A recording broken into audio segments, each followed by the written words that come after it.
Hello, everybody, and thank you for tuning in to the Liberty Report. With us today is Daniel McAdams, our co-host. Daniel, good to see you this new week. Good morning, Dr. Paul. It is, yeah. Yeah. Are we ready? All set to go. I guess we have to bail out Trump again. He's always getting into trouble. Yeah. Thank goodness we are his cheerleader. Yeah. But when he does things good, we are his cheerleader. Sometimes he But there are surprises some us. days I have a struggle. Yeah. Well, neither candidate is very libertarian, but there are differences. There's no doubt about it. Yeah. And right now, I guess the thing that fascinates everybody, including me, is the nature of the campaign. All the old rules and assumptions are gone. Who would have ever thought that the first thing that Trump ever did, the first time he was on the stage, was condemn John McCain? Yeah, that was great. The hero. I mean, he went after everybody, and that's a strategy. That was not just him flipping off. That's a strategy that he uses, and it wasn't. I still don't think it's. I mean, it's something that I couldn't participate in, but it hasn't hurt him that much. No. Matter of fact, there's so much misunderstanding and so much frustration from Trump's enemies because they have so much on him. They have the whole Justice Department, the FBI, and a lot of money behind them, and they're going to do them, and they have George Soros's organization behind them. Everybody George Soros put into prison or into office. Maybe that's like prison. Gives him trouble. But right now, what? He's being tried today I think it's a civil case. Yeah. But there's 95 cases against him. I don't know how he stands up to that. So he has a different personality.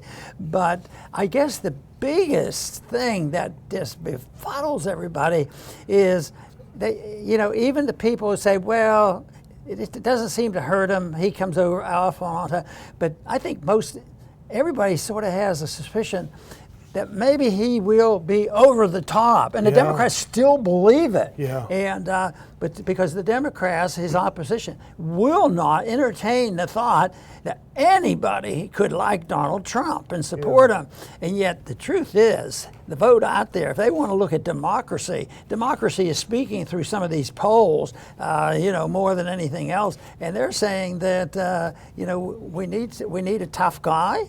And he's fulfilling that function, and yet he is testifying again. But the one thing that's going on in the trial is whether he committed a vicious crime by overstating the value of his property. Overstating the property. I've dabbled in real estate a little bit, and I'll have a piece of property, and I'll go to a real estate agent. I say, "What's my property worth?"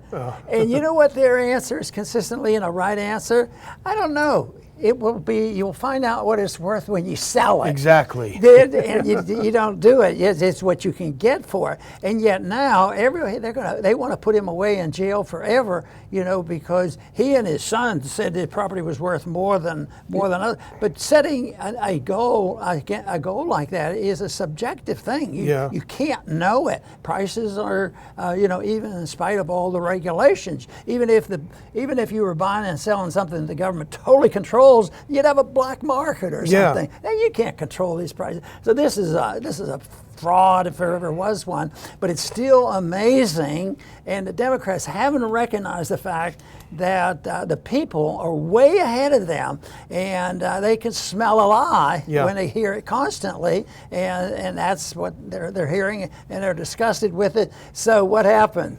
All this stuff that we got them backfires on them, which is entertainment for a lot of people. It is. But I'm amazed he holds up against it all. Yeah. I was in HEB yesterday getting some stuff with my son, and there was a guy in front of us in line. He was a huge guy. He's not a guy that I would want to mess with. Huge guy, tattoos everywhere, and he had this shirt, Sons of Trump, with a Trump picture on it. And my son said, it's funny, here's this guy from New York. He's a lifelong Democrat. He's not a conservative, yet still people like this gentleman just love him and adore him. And I said, he's just, he knows how to talk to people in their own language. And I think they're hearing the truth, not so much that everything he says is truthful, but it's truth. It's the truth that he believes. He's not making it up. Yeah. That he believes this stuff. So when they try to say, yeah, well, maybe he didn't really commit insurrection, but it was in his mind to commit insurrection. It goes on and on. So I think in the midst of all this shenanigans and all the manipulation from his opposition, and even his flip-flopping on some of the issues too, I think he believes it. Matter of fact, I'm at a position, I don't say the election was stolen and this sort of thing, but I say, if I had to prove, or do I sincerely believe that all the votes were counted? Yeah. I don't believe that, because I've had an experience all the way back in the 1990s, and they stole blind when I had one of my first races, and they couldn't stand the thought of a Republican winning in Texas. So no, it happens all the time, and LBJ made us all the way to the presidency by a big, bold lie. Yeah. So this is time, but I think that's where they made the mistake. He stole the election, and the Republicans never answered that. They just said, well, I don't know. They use words that doesn't spell. No, we just want you to count the votes. Yeah, count them. Absolutely. Well, let's put this first clip up. Now, it's written about everywhere, but I just picked one from the Epic Times. Trump to testify in New York civil fraud trial. This is what you were talking about, Dr. Paul. He's going to testify today, and it is this goofy case, and I haven't spent a lot of time reading about it. It doesn't seem that important, the details of it, other than what you pointed out, which is this whole idea that it's fraud to estimate the value of your property is higher than it is. Well, if it's used as collateral for loans, then it seems like the loan company should do the due diligence and say, come on, that's not true. So anyway, but it is to create the image that he's constantly in trouble. Like you say, 90-some cases against him, 8 million years in prison. And I think a lot of it has to do with this very simple thing. And this happened over the weekend, Dr. Paul, if you can put the next one up. And this is from Zero Hedge, but it's a New York Times article. Democrats rattled after New York Times poll shows Trump beating Biden in majority of swing states. 5 out of 6 battleground states. And if you go to the next one, this is the graph from the New York Times, if we can get it a little bit bigger here, because it is quite dramatic.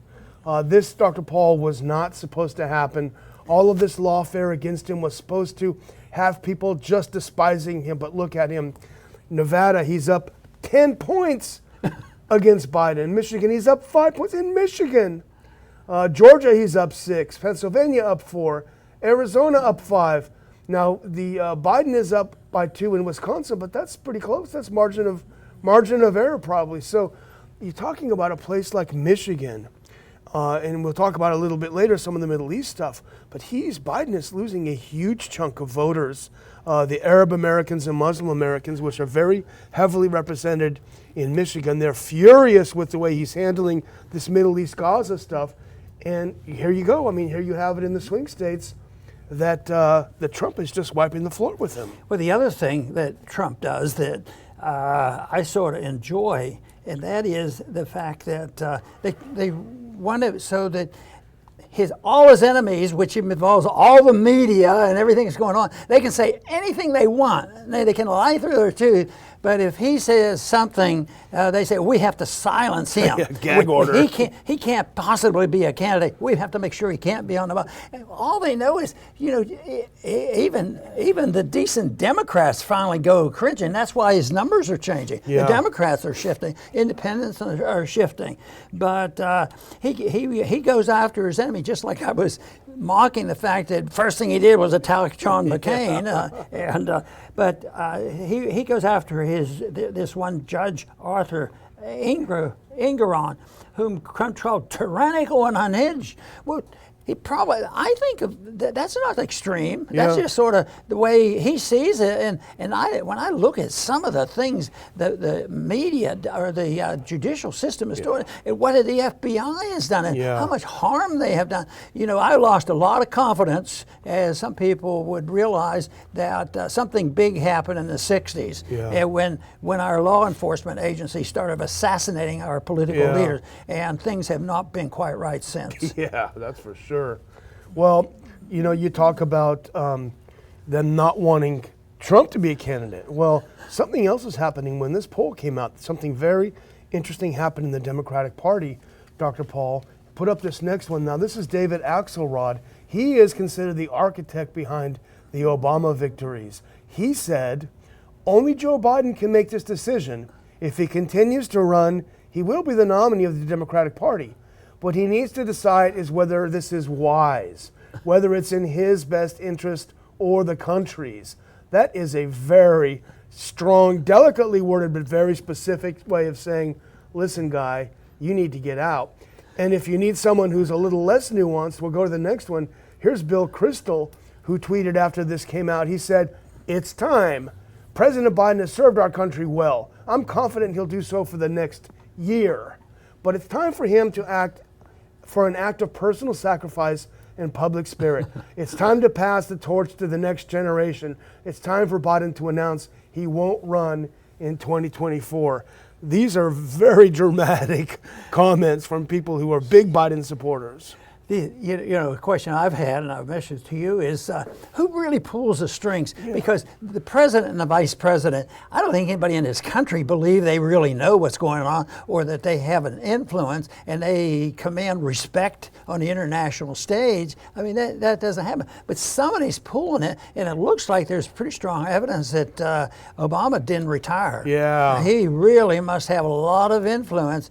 And that explains it a little bit, but it doesn't satisfy the people who say, yes, but Trump, nobody could be for Trump. A Democrat being for Trump, I imagine they might be shocked when he wins. So. Yeah. Well, they are doing everything to get him off the ballot. All this whole lawfare thing, but do this next one because this is related, because we talked about this earlier, trying to keep him off the ballot. I mean, if you can do this next one, this is from Roger Stone, who we both like. He's a very colorful character. This is from his blog.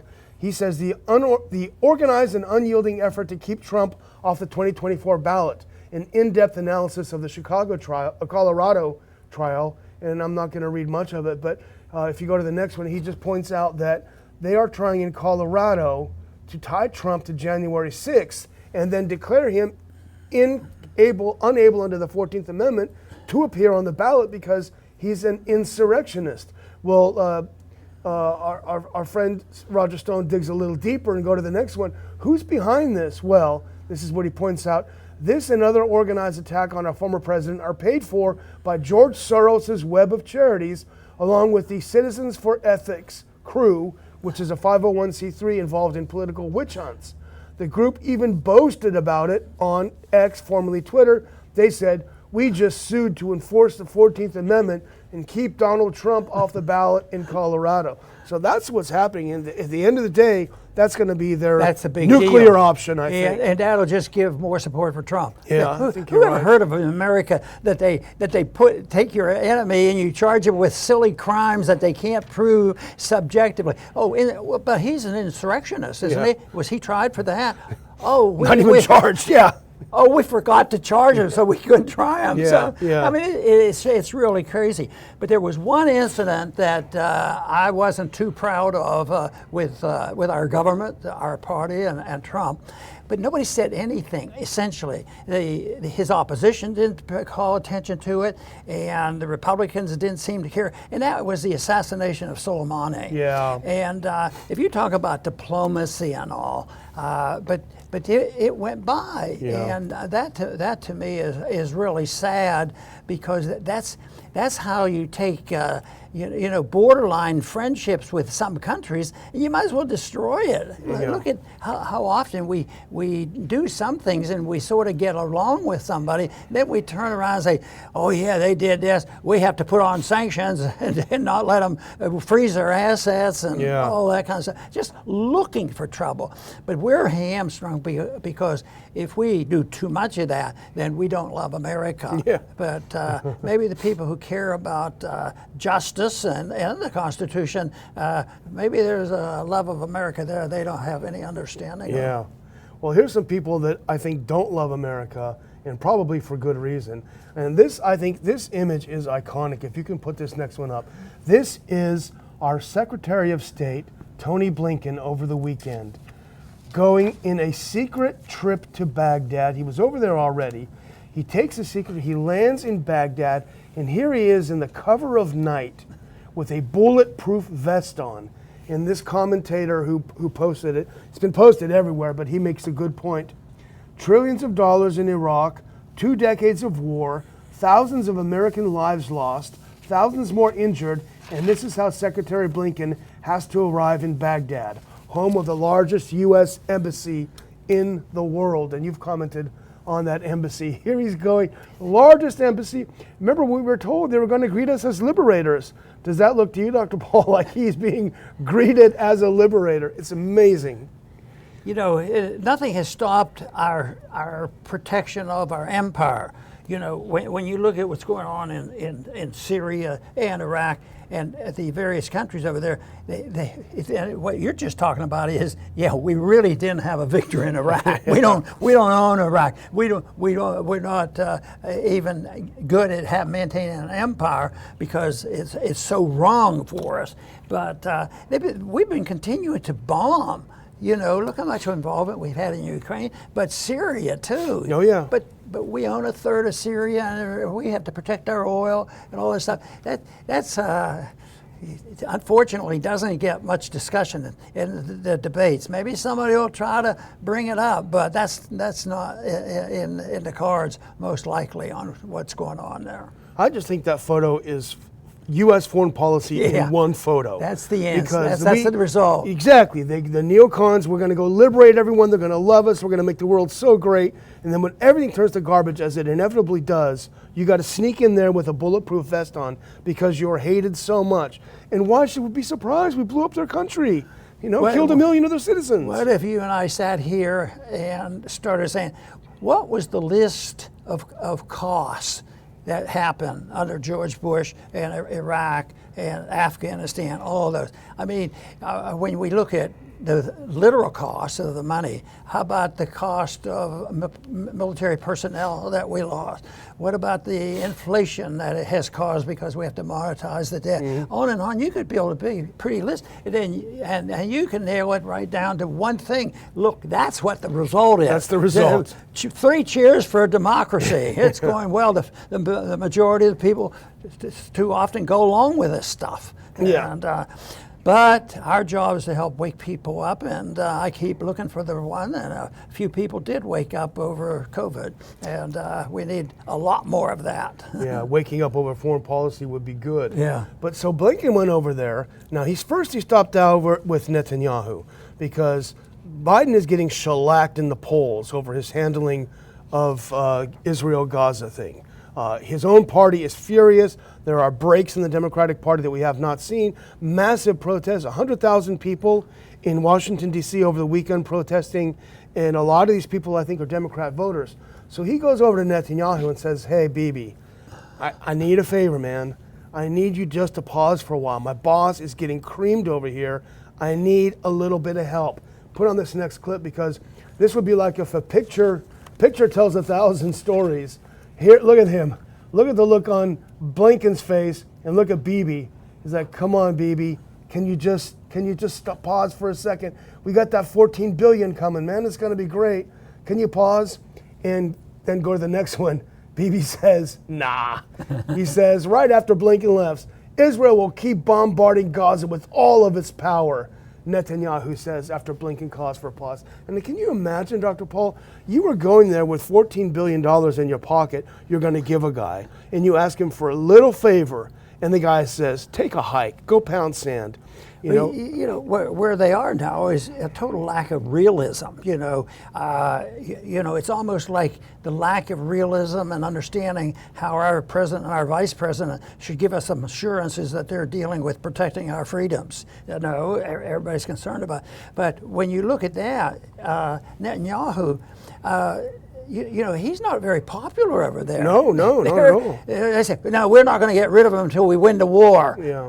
That sort of thing. So they're not realistic, and I think that's what the enemies of Trump are. They're not realistic. They don't, because it's different. They have somebody standing up to them, and as awkward as it may seem and be, they're just not used to that. People, they're too bipartisan, and they work together, and all the money comes together. You can't vote against money for the military, even if it's going to start World War III. You have to do it. So that's what they need. They need true resistance, and I think that resistance that Trump provides is a benefit to him, and that's how he overcomes all the negative things. But I think it also is a reflection of the American people just don't believe what our government tells us, and that's healthy. Yeah. Well, you can imagine a Blinken, if anyone else who's a diplomat or whatever, imagine if Kissinger was sitting there for all of his faults. He would be sitting there saying, oh yeah? You're not going to do us any favor. Guess what? You're not going to get the money. Take a hike. So? What is your problem? But that's not even it. To add insult to injury, Blinken comes over there, hat in hand, please stop bombing. Netanyahu says, no, forget you. And what does he do the very next day? Put on that next clip. He bombs a convoy of ambulances in Gaza. Put on this clip, you can see the bodies under the, don't look too closely, but this is a tweet by the Doctors Without Borders, that's the international humanitarian group, and they said, this is Dr. Obeid, he's a Médecins Sans Frontières doctor at the Al-Shifa hospital. He says, we're standing inside the hospital gate when the ambulance was directly hit in front of us. There were bloody bodies everywhere, many were killed immediately, while we rushed others to the operating room for emergency care. These are doctors who volunteer in war zones to help people. Their ambulances were bombed. Put on the next one. This is the same thread from Doctors Without Borders. The deadly attack outside the gate of the Al-Shifa hospital impacting an ambulance is horrendous. This is a lethal attack outside Gaza's main and busiest hospital, where our staff work daily to provide life-saving medical care. He says, we have repeatedly called for an immediate total ceasefire for the protection of healthcare facilities, as well as medics, patients, and people. This is a new low in an endless stream of unconscionable violence, he continues. The repeated strikes on hospitals, ambulances, densely populated areas, and refugee camps are disgraceful. How many people have to die before world leaders wake up and call for a ceasefire? Now, these are humanitarians. These aren't politicians. These are doctors in the business of saving lives, and you can just tell the frustration, the horror in his voice. Oh, I know. And unfortunately, the news gets to us, but it's in bits and pieces, and there's propaganda involved, and they say, they'll pass over and just say, oh, well, they have a right to defend themselves, calling that national defense.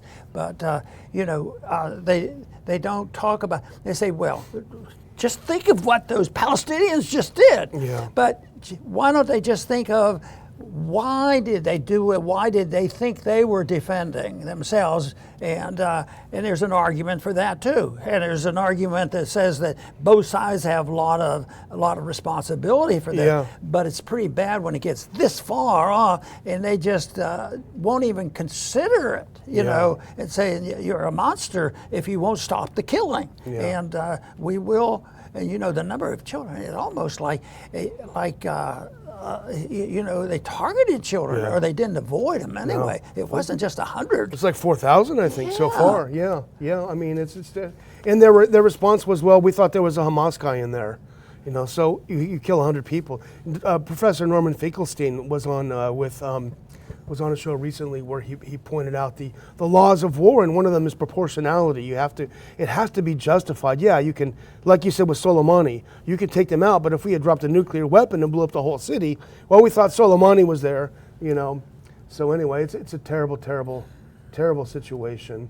And Biden is not handling it well and not doing well. Well, I guess we move on. Yeah, and you know, we in the midst of all this, and the politicians aren't doing all that well, they still do things in a stealthy way of they want more money. Well, you know, these are some of the members of Congress, but it's a sneaky way of doing it. And their complaint is that some of them aren't wealthy enough to take care of themselves with 2 homes and all that kind of stuff. And I thought, well, you know, what is it? Why don't you have a different way of doing this? And my way of doing it would be to, if there's inflation, they ought to have a reduction in their pay. Not compensated for it, you know. But what we do is they want to just be part of the game. So what happened there was, you know, Congress sneaks in stealth 34,000 when the Congress was changing over. And matter of fact, we're just hearing about it now. Just now. There was guess what? It was bipartisan though, so it's okay. Democracy reigned. Oh, we got up to 51% to be silent on this. Congress sneaks in stealth $34,000 pay rate. Gates AOC. That's 2 spectrums, isn't it? Among more than 200 lawmakers to benefit. I don't know all the details, and maybe people have explanations, but money was spent and money was given away trying to take care of their needs that government caused. Government caused this, and this is just more cover up. But yes, if they have a problem, they maybe, you know, they absolutely should do it over. This is why, you know, as you recall, I used to work hard with some Democrats to make sure that they could not have a pay raise without voting on it. They purposely did it. They hid the pay raise in the bills, and there were others, and I think we generally won those events because people, when they were forced to vote on it, they were too embarrassed. They do this kind of stuff. 34,000, not much these days, but it's the principle of it. No, I love your proposal. If wait, hold on. If inflation goes up, you guys get a reduction because you're responsible for it. You did it. That's a great one. Well, I'm going to close out, I think, if you're ready, Dr. Paul. And just to put that last photo up, last couple of weeks left, we're going to close out in November with the book offer. This is Dr. Paul reading his new book. I was just talking to someone about it the other day. I just got an email from our friend Tim McGraw out in California saying that he just finished reading it and he loved the book. We're offering it to our supporters as we finish up our fall fundraiser. Help us keep the Ron Paul Institute, Ron Paul Library Report, the conferences, these scholar seminars alive by supporting the Institute with a thank you of a book in return. I will put details, a link to details, and how you can get your free copy of Dr. Paul's fantastic new book, The Great Surreptitious Coup. And over to you, Dr. Very Paul. good. And once again, I want to let our viewers know how much we appreciate them tuning in to our program, and hopefully they'll think it's good enough to recommend it for other people, because we depend on word of mouth in a major way. We believe ideas do spread and they can't be stopped. So even on our frustrating days when not much is happening or we're not getting our message out like we wished we could, it still gets out there. I still think that in spite of the shortcomings of the internet is beneficial to us, and people are getting more skeptical, and there are more people waking up for certain things. When things get real bad, the people will react. And even though I don't believe in pure democracy, I do believe in prevailing opinions and prevailing attitudes. So if the prevailing attitude of a society is that we believe in the 10 amendments to the Constitution, at least, and that's what we're going to talk about, you know, it would happen.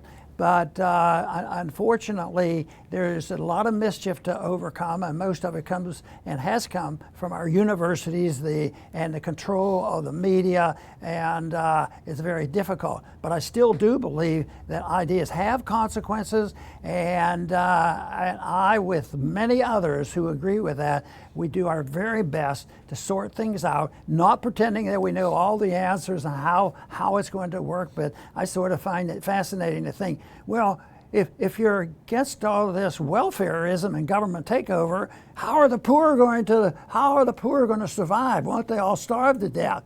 Well, they're all starving to death now, and they're sleeping in San Francisco streets that have become sewers, and you want to know. And all we could do is show you a lot of places in the world over the last 100 years or 200 years where when freedom was respected, prosperity was greater and there was more peace. There's nothing to confront that argument that should silence us, because I think the message is so powerful. I want to thank everybody for tuning in today to the Liberty Report. Please come back soon.